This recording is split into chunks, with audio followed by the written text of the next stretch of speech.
perceber como é que tudo começou, como é que vês este lado espiritual? Tudo começou aos meus 15, apesar de eu só ter clara evidência aos 17, o grande processo começou aos 15. Eu ainda não tinha conhecimento espiritual nenhum, nem frequentava, nem lia, nem tinha mesmo algum conhecimento. Mas eu já comecei, o meu corpo energético já se começou a adaptar para o que aí vinha, mas eu sabia. Não é? Então eu comecei já a ter muitas mudanças de humor, típico de um processo de despertar, não é? Aquelas oscilações constantes, não é? Havia dias que era sim, dias que eram não. Já comecei a ter algumas dificuldades na escola, não é? E depois, aos 16, eu aumentei muito o meu contacto com a espiritualidade. Então aí eu sim, eu comecei a ler, comecei a querer saber mais, não é? Pesquisar, mas no início era tudo, ainda era tudo uma brincadeira, não é? Aquilo de, sei lá, se acredito ou não, estava a procurar por uma confirmação, apenas era uma mera curiosidade, porque eu vinha de uma família não ligada à espiritualidade livre, mas à parte da religião, não é? Nós todos os domingos frequentávamos a igreja, tínhamos esse hábito, era quase como uma rotina. Então eu acreditava que a vida eterna era um descanso, simplesmente isso. E depois aos 17, eu fiz 17 anos, 3 meses depois, eu desenvolvi, de um momento para o outro, o 5º nível de clarividência. Clarividência, não é? Como tu sabes, é a capacidade de ver o mundo espiritual. Eu vejo o mundo espiritual e é uma mediunidade. Mediunidade é um movimento inteligente do nosso corpo energético, existem muitas. A clarividência eu adquiri, porque ela está dividida em 5 grandes níveis, não é? Eu adquiri o 5º, que é ver os mortos exatamente como os vivos. E foi aí que tudo mudou. Óbvio, não é? Eu era uma adolescente normal que frequentava a escola, que tinha um grupo de amigos, que adorava sair de casa, não é? Eu já namorava na altura, gostava muito de sair com o meu namorado, passear, e de um momento para o outro não podia ir à rua, porque eu confundia o que estava vivo com o que estava morto. Não é? Eu comecei a ver pessoas ajoelhadas na estrada, a berrar, a gritar, eu não sabia como lidar com isso. Então eu procurei muito acompanhamento psicológico. Foram 3 psicólogos que me acompanharam quando eu tinha 17 anos, as 3 eram muito espirituais, o que me ajudou muito, mas mesmo assim eu estava sobrecarregada de medicação. Eles não sabiam como lidar com isto, muito menos eu, não é? Então eu praticamente vivia de medicação. Eu dormia o dia inteiro, deixei de ir à escola, quase que reprovei de ano. Não reprovei porque as psicólogas conseguiu-se ali dar a volta, não é? E justificar a quantidade de faltas enorme. Entretanto veio a pandemia, que me ajudou, porque eu tinha aulas em casa. Estava protegida e segura. Mas aos 17 eu ainda não falava com o Marcos. O Marcos é o meu mentor espiritual, é o mentor que me acompanhou durante este processo todo, este caminho todo que eu fiz. Todos temos um mentor, ele é o meu mentor. Eu nem o via, não conseguia vê-lo, nem falava com ele. E eu reparei que eu não via nada do que era iluminado, porque eu estava numa vibração tão baixa, com tanto medo, porque eu tive medo. Eu tive muito medo, não soube lidar com aquilo. E eu vivia numa vibração, vibrava mesmo, tão baixa, sempre assustada, com medo, paranoica, que eu não conseguia ver o que era bom. Então para mim o mundo virou uma treva, literalmente isto. Eu tive também uma experiência muito forte com um familiar, que eu não conhecia, não conhecia em vida, apenas conheci, vi.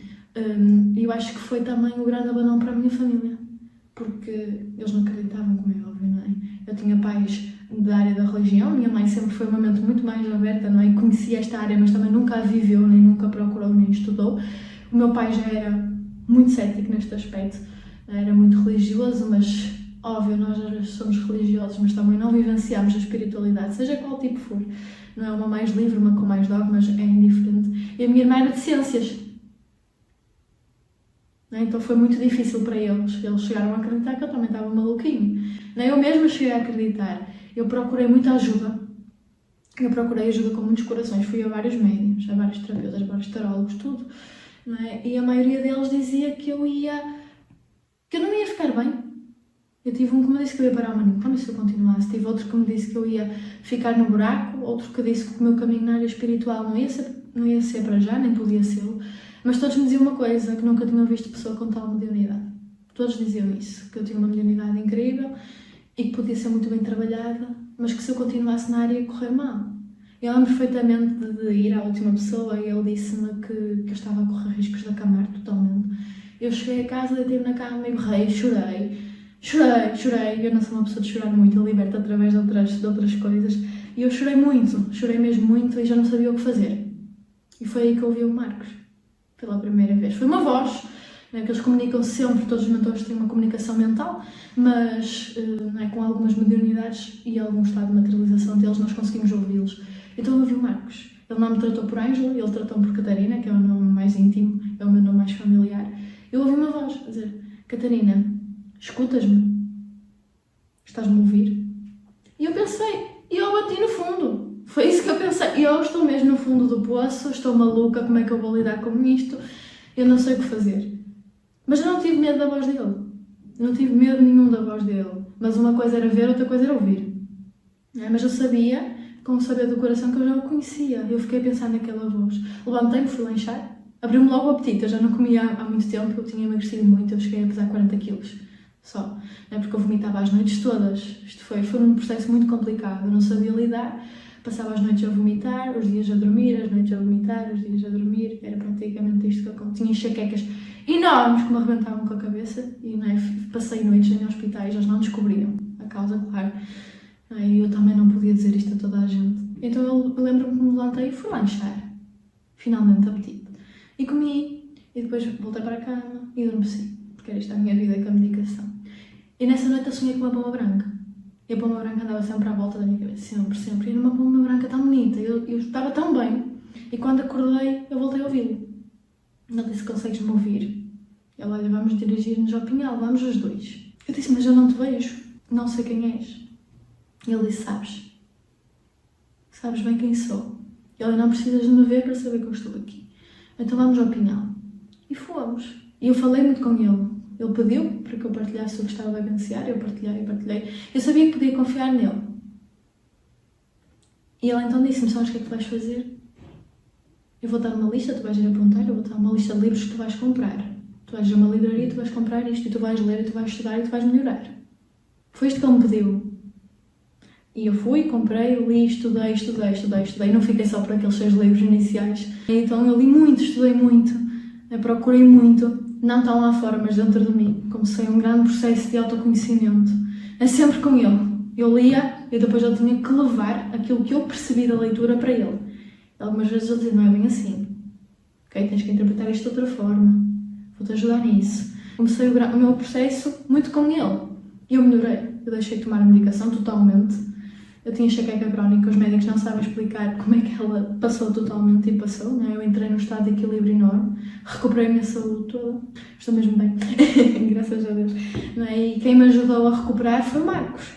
E quem ajudou depois a recuperar a minha família, porque isto depois causa um impacto em todos nós. Neste momento estamos todos a trabalhar para a área espiritual, não é? Ninguém consegue ficar indiferente a tanta prova diária.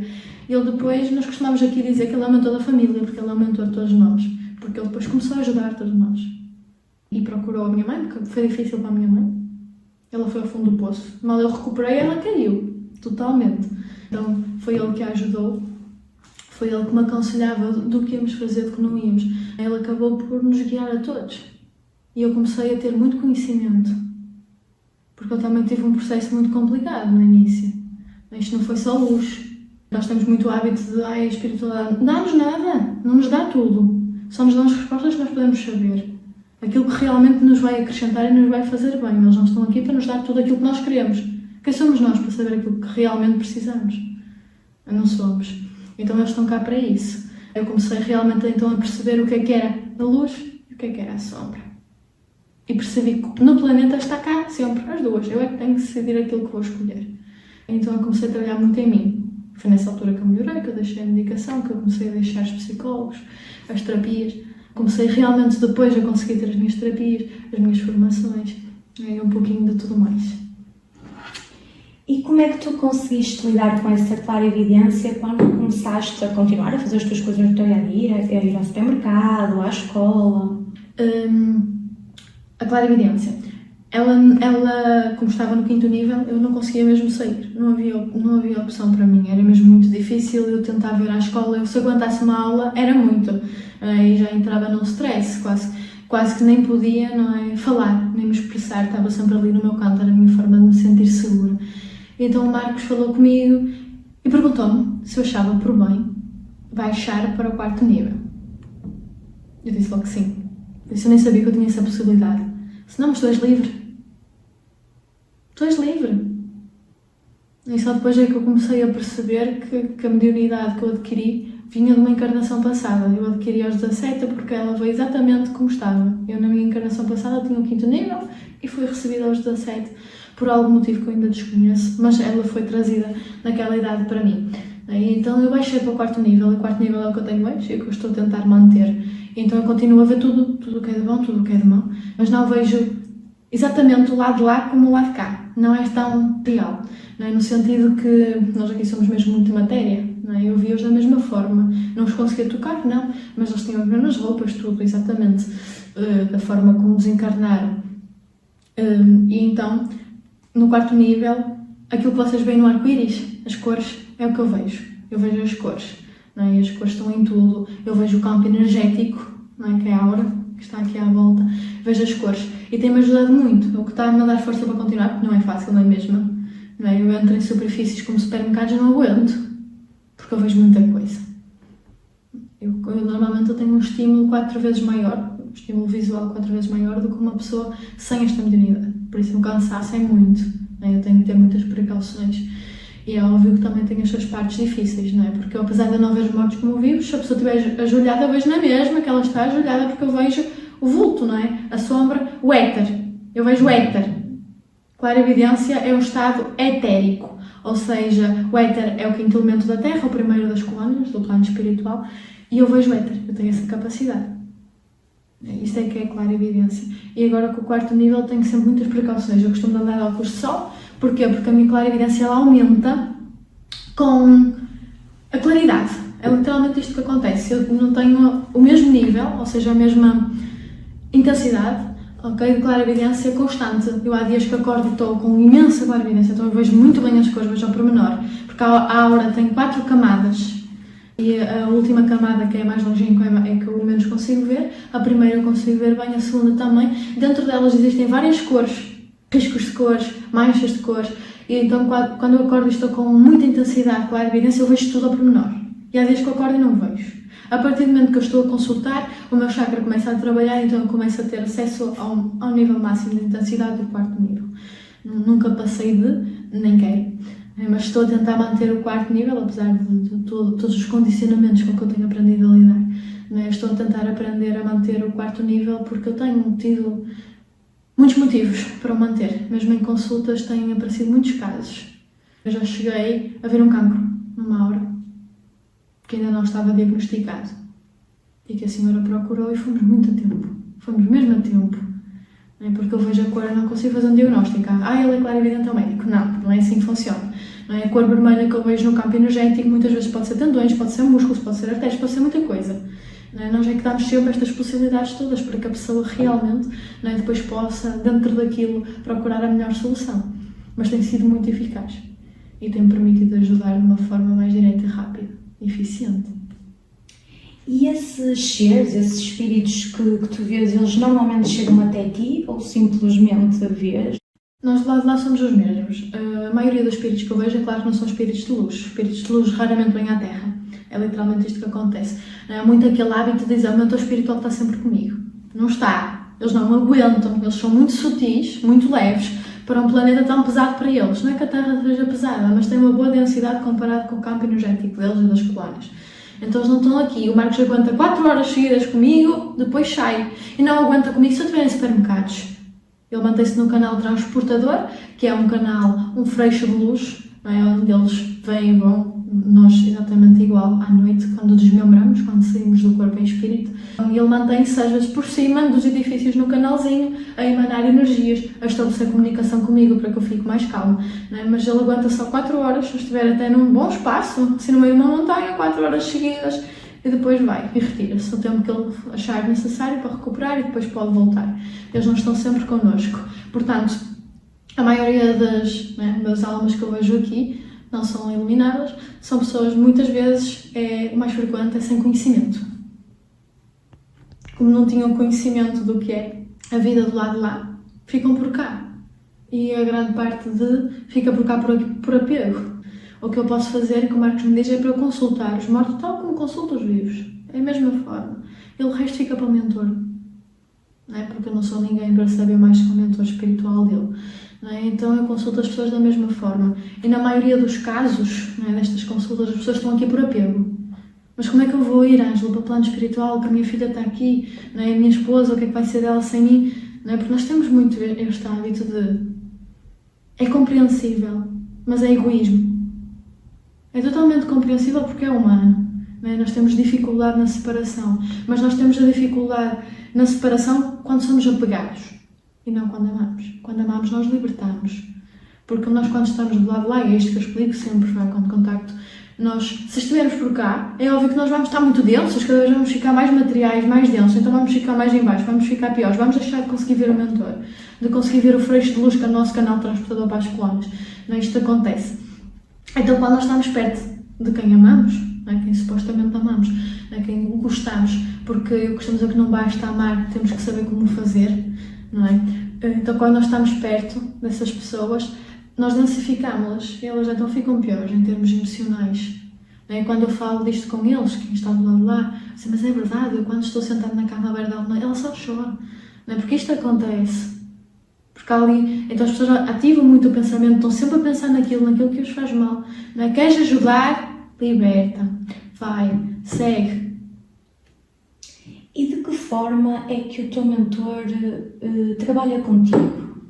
O que é que ele te ensina? O que é que ele faz? Com o que é que ele te ajuda? O Marcos, ele foi São Marcos na Terra. Foi a última encarnação dele aqui. Eu, quando descobri, eu senti assim uma boa responsabilidade. Não é uma responsabilidade pesada, mas é uma responsabilidade. Foi a última encarnação dele. E em praticamente todas as encarnações que nós tivemos juntos, ele foi um mestre para mim. Eu gostava de o escutar. Ele sempre falou muito bem. Não é? E os nossos mentores escolhem-nos porque nós somos semelhantes a eles. Há sempre ali não gosto muito de utilizar a palavra acordo, mas é como se fosse um acordo mútuo, porque eles têm que vir buscar algo, uma aprendizagem, porque eles não são perfeitos. Porque eles são anjos, não, eles não são perfeitos. Eles não estão num estado de perfeição, só Deus. No universo, só Deus, não é? Que tem esse estado de perfeição total. E eles são pessoas como nós, são exatamente iguais, não têm asinhas, não é? Como muita gente acredita, não é? Apesar de nós os chamarmos frequentemente de anjos da guarda. Eles não têm asas, eles são exatamente iguais. Quando acontece uma ascensão, porque não há mentores espirituais negativos, há mentores espirituais iluminados. Porquê? Porque houve uma ascensão. Ou seja, nós deixamos de aprender, não é, com o planeta Terra. Já viemos aqui receber tudo aquilo que tínhamos que receber, aprender, não é, contactar. De todos no universo, é dos planetas mais materiais. Se não o mais. Então nós vimos aqui aprender muita coisa, muitas energias relacionadas à matéria, não é? Que podemos aprender com isto. E então o Marcos ascendeu, a última encarnação dele, como eu disse, foi com São Marcos, por isso é que ele ficou com o nome. Ele ascendeu, foi para o plano espiritual, onde ele faz um grande trabalho, não é? Com um mentor que está não acima no sentido de superioridade, mas no sentido de evolução. Eles não gostam da palavra inferior nem superior, não acreditam nisso, assim como eu. Não é? Eu costumo dizer que a evolução é uma questão de tempo e não de superioridade. Nós precisamos de tempo para evoluir apenas. Então, alguns de nós também já estamos há muitas encarnações por aqui, não é? Por isso é que já sabemos algumas coisas. Não é? Às vezes nós ficamos até revoltados porque aquela pessoa está a fazer isto e aquela está... E certo, já fomos iguais ou piores. Não é? Por isso cabe-nos a nós não julgar. E ele ascendeu, não é? fez o acompanhamento dele e depois encontrou-se comigo, porque na altura tinha outro mentor porque eu ainda estava na Terra. Não é? E ele fez a proposta, foi ele que fez a proposta de ser meu mentor. E eu adorei, claro que sim, que eu já o via como um mestre. Não é? Então, claro, o outro mentor respeitou muito, não é? E há sempre ali uma amizade entre mentores. Não é? Claro que eles são como nós. Há mentores que têm mais ligação com os mentores, mas todos eles têm uma energia base chamada respeito, que deve haver em tudo e em todos. Não é? Porque é importante, não há evolução sem respeito. É a mestra das energias, temos muito para aprender com ela. E então ele decidiu mentorar-me, eu sou a mentorada dele, e até então eu estou com ele. E ele faz um acompanhamento. E os mentores trabalham de variadas formas, é muito difícil explicar. Apesar de alguns de nós não conseguirmos estabelecer comunicação, nós podemos estabelecer conexão, que é o passo para comunicar. Não é? A capacidade da conexão é nós começarmos realmente a saber que ele existe, isso é muito importante e por isso é que nós estamos aqui também a falar disso. Eles pedem muito para que eu divulgue a existência deles, porque isso facilita na conexão e a conexão abre a porta a tudo o resto, ao trabalho deles, em tudo. Não é? Porquê? Porque nós criando conexão, nós temos partilha, nós partilhamos com o nosso mentor. Eu no início dizia ao Marcos, porquê é que eu te estou a dizer como é que correu o meu dia se tu acompanhas o meu dia e sabes exatamente como é que correu? Disse, eu tenho informação, mas não posso aceder até ela de forma correta se tu não a partilhares comigo. Se tu partilhares comigo, eu vou poder trabalhar com essa informação que me estás a dar. Então se eu te disser que eu estou nervosa, tu trabalhas com calma. Ele disse, sim, é parecido. Não é? Então eu comecei a ter uma partilha constante, quase diária. Não é? Todos os dias, às vezes de manhã, às vezes ao meio-dia. Pronto. Eu também o vi, então era mais fácil para mim fazê-lo. Mas é algo que ele pede. Se tu não consegues comunicar, conecta-te. Porque um dia mais tarde tu vais comunicar. A conexão, isto acontece, eu trabalho de conexão com o mentor em muitos alunos e pacientes, muito, porque acho que é algo muito importante que eles me pedem. Eu tenho muita gente já a falar com o mentor de uma forma muito tranquila, como se falasse com outra pessoa, porque eles começam com a conexão, e a conexão tem a partilha e depois tem a sensação. Então nós temos muitas sensações físicas, o mentor começa a vir, então nós sentimos um leve arrepio, não é? Às vezes uma sensação de frio, uma sensação de toque. A sensação de toque é muito frequente, não? Um toque ligeiro na cabeça, nos ombros, aquilo que for necessário. Os mentores trabalham sempre só de um lado nosso, ou eles se vão conectar com o nosso lado esquerdo ou direito, consoante as energias que vamos precisar, e trabalham ali durante a nossa encarnação. Marcos trabalha do meu lado esquerdo. Não é? E eles fazem um trabalho enorme e variado. Não é? Eu já vi mentores a canalizar aromas, fragrâncias. Não é? A pessoa está a andar na rua e vem cheiro a perfume. E aquele cheirinho a perfume traz memórias. E às vezes são as memórias necessárias. São memórias boas e tu elevas a vibração. Às vezes são memórias de uma pessoa com quem tu estás a precisar de resolver alguma situação, perdoar, curar. Não é? Até falar com a pessoa. Isto acontece. Eles também canalizam energias. Estão constantemente a canalizar energias. Lembro-me que a primeira vez que vi foi com o Samuel, é o mentor do meu pai. Eu estava aí para a cozinha e disse, pai, olha, o Samuel está a colocar uma energia de cor de laranja, não sabia ainda as cores, não é? Aqui nesta zona. Meu pai disse, a sério? Ai, eu estava com tantas dores aqui neste momento, não é? Porque é isso, é o trabalho que eles fazem, é isto que eles fazem. Eles estão num trabalho constante, não é? Eles, agora, se nós pudermos pedir, comunicar, ajudar, facilitamos imenso o trabalho deles. Imenso. Por isso é importante. Agora o trabalho é variado. Já o trabalho que o Marcos faz comigo, neste momento, tem muito a ver com a energia de conhecimento. Eu já trabalhei em energia de cura, não é? Vou trabalhar lá a vida toda, mas ele faz sempre, tive sempre aquele período mais intenso em que no plano espiritual eu trabalhei muito aquilo que eu tinha que aprimorar. Não é? O meu ego. Onde é que eu falhava mais? A minha forma de tratar as pessoas estava correta, se não estava. A minha relação com a minha irmã, com o meu pai, com a minha mãe, com a minha avó. Pronto, tudo. A família, os amigos, foi tudo. Então eu fiz um grande trabalho de cura, não é, de autoconhecimento, e agora estou num trabalho neste momento de conhecimento geral. Eu trago as memórias dos desmembramentos. Não é? Desmembrar é o ato da alma sair do corpo físico, que em todos nós acontece pelo menos à noite. Apesar de alguns não conseguirmos ir para as colónias por causa de uma certa densidade e ficamos no quarto, às vezes vai para o corpo, a maioria de nós consegue dirigir-se às colónias espirituais através do canal. Não é? Nós trazemos as memórias em sonhos, que são memórias limitadas. Vou ver mais um bocadinho. O Marcos está a fluidificar, eu estou a aproveitar. E eu, como trago essas memórias, não é, do plano espiritual, eu tenho trazido muito, não é, e trago muito conhecimento verdadeiro, no sentido de que realmente eu me lembro daquilo que eu estava a falar com ele, com outros mentores, não é? Eu estudo lá em cima. Lá em cima é exatamente igual aqui em baixo. Eu digo que é muito melhor, porque aqui em baixo não tem tudo o que está lá em cima tem isto e muito mais.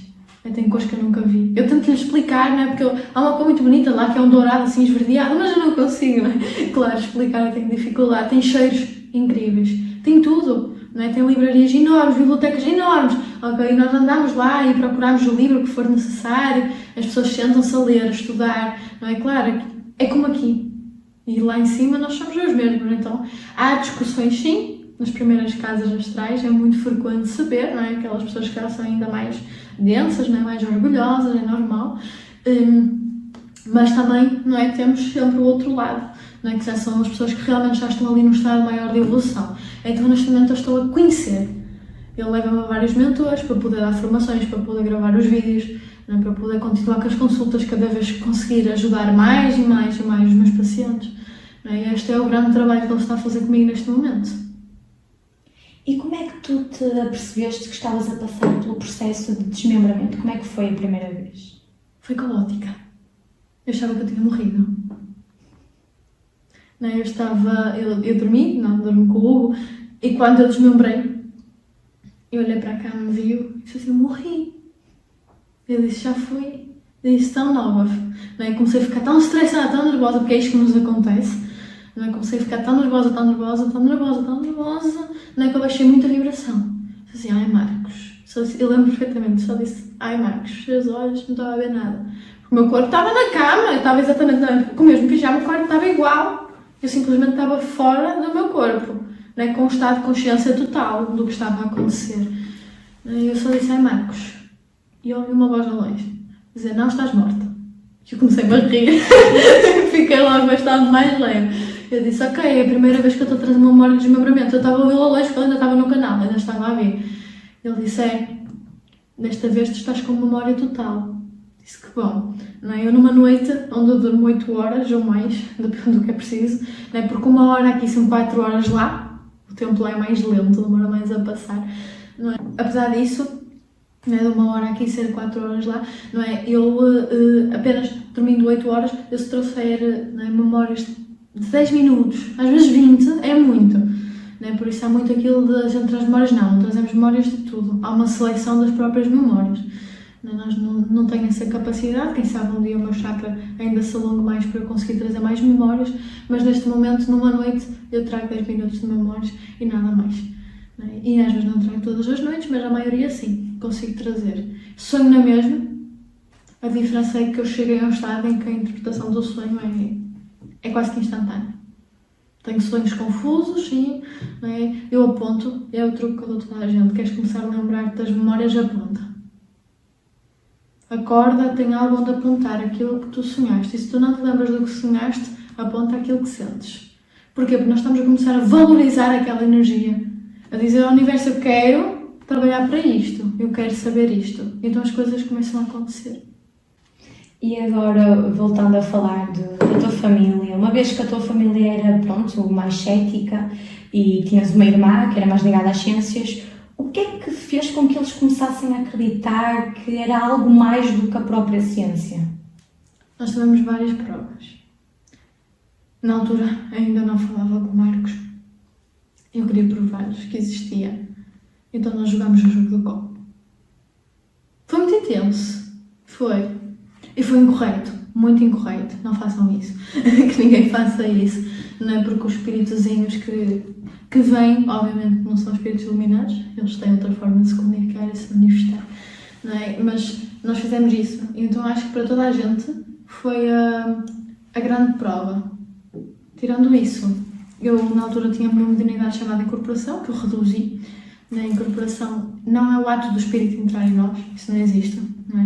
O meu corpo só pertence a este espírito e assim será até eu desencarnar. O que acontece é que a entidade consegue acoplar-se, ou seja, ter uma força energética com a nossa primeira camada de aura, que neste momento a minha está a vir até aqui, por isso é muito fraquinha comparada com as outras, não é muito próxima ao corpo.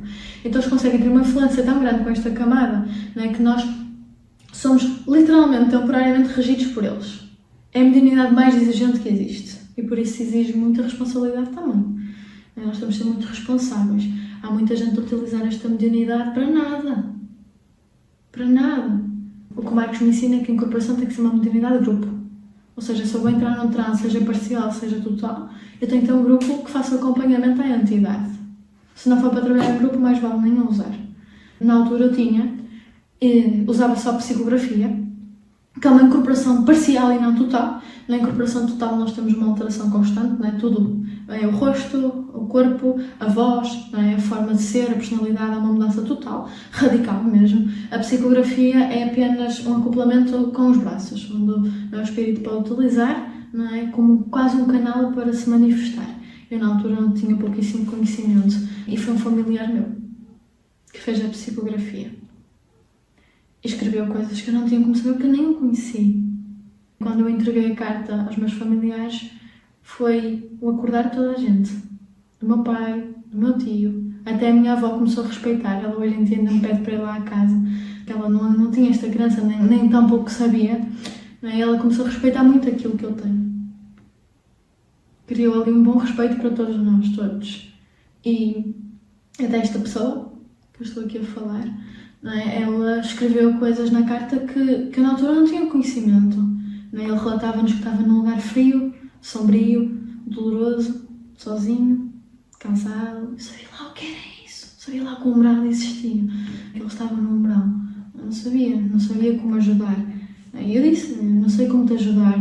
Consegues ajudar-nos? Sabes de alguma forma que a gente possa ajudar? Ele disse, por favor, rezem por mim, a ver se ajuda. Acendam velinhas e rezem por mim. E nós juntámos todos. Fizemos uma prece, uma corrente mesmo de oração tão grande durante tantos dias, a família toda, de um lado e do outro, que mudou tudo. E depois eu fui ter com ela às coladas. O Marcos permitiu, né? E deu-me essa benção um dia mais tarde, bastantes meses mais tarde. Ele deu-me essa benção e eu fui ter com ele às coladas e vi o quanto ele estava bem e recuperado. E bem estava. Nesta tua caminhada, que pós e contras encontraste a ser clarividente, a ser médium? Eu deixei de ter uma vida normal. Eu não consigo frequentar supermercados, não consigo frequentar shoppings, nem cidades, que eu não aguento com o que vejo, não é? E perdi praticamente aquele grupo de amigos, não é? Que eu considerava na altura amigos, afastaram-se de mim, não é? Porque eu também não conseguia estar presente nas festas, nem nada do género, é? Então eu tive uma adaptação total. Para isso acontecer, eu tinha que ter pessoas do meu lado que aceitassem quem eu sou e que me ajudassem nisso. Eu tenho uma família brutal, minha família nuclear é incrível e permite-me estar aqui a trabalhar nisto. Eu sou capaz de dizer eu não consigo ir ao supermercado, eu vou por ti. O meu companheiro faz muito isto, eu trato disso, tu fazes aquilo, os que eles respeitam e sabem aquilo que eu estou a fazer. No início, certo, houve dúvidas, mas hoje em dia tanta pessoa que vem ter comigo e vem de todas as partes do mundo, não é? Que até eles já estão mesmo muito incluídos nisto e sabem que é ajudar para ajudar, ajudar para ajudar, é mesmo esse o propósito. Não é? Então eu tenho uma família incrível e são eles que me permitem, se por algum motivo eu deixasse de ter este apoio, eu ia deixar e ia reduzir a clarividência. Não ia conseguir. É porque eu tenho uma vida individual dentro do possível. Eu aumentei a minha dependência para algumas coisas. Exatamente isto, não é? Eu preciso da ajuda deles para algumas coisas. Eu só consigo frequentar a feira, por exemplo. Eu adoro apoiar os pequenos comerciantes, não é? Os pequenos vendedores e comerciantes de legumes, no mais pequenos possíveis, daquelas pessoas que realmente, não é? Merecem. Eu costumo dizer que as grandes superfícies já não precisam, já há muita gente que o faça, então nós que estamos mais despertos devemos procurar outra coisa. E como é ao ar livre, eu tenho muita mais facilidade. Tenho que ir de óculos, às vezes tenho que colocar fones e ouvir uma música para me manter numa vibração, porque às vezes, se eu estiver a olhar para algum lado muito claro, mesmo de óculos, que eles reduzem a clarividade, para não conseguir, não é, ver tanto, mesmo assim às vezes eu consigo ver. Por isso então eu costumo às vezes usar fone para eu ficar mais relaxada, mais tranquila. Não é? O Marcos também não me acompanha para todo lado, nem o faz. Não é? Eu também tenho que chegar a um ponto em que não preciso disso. Não é? Me sinto bem, então eu arranjo as minhas estratégias. Mas de resto a minha vida mudou muito. Ir a um restaurante é muito difícil. Mas como eu digo, eu tenho pessoas incríveis. Então vamos ao restaurante, mas hoje estou com muita intensidade, claro que então não há mal nenhum que a gente vai lá buscar e que fazemos um piquenique. É sobre isto. Por isso eu sou-lhes muito grata, não é? Por eles me ajudarem e facilitarem esta caminhada. Muito, muito.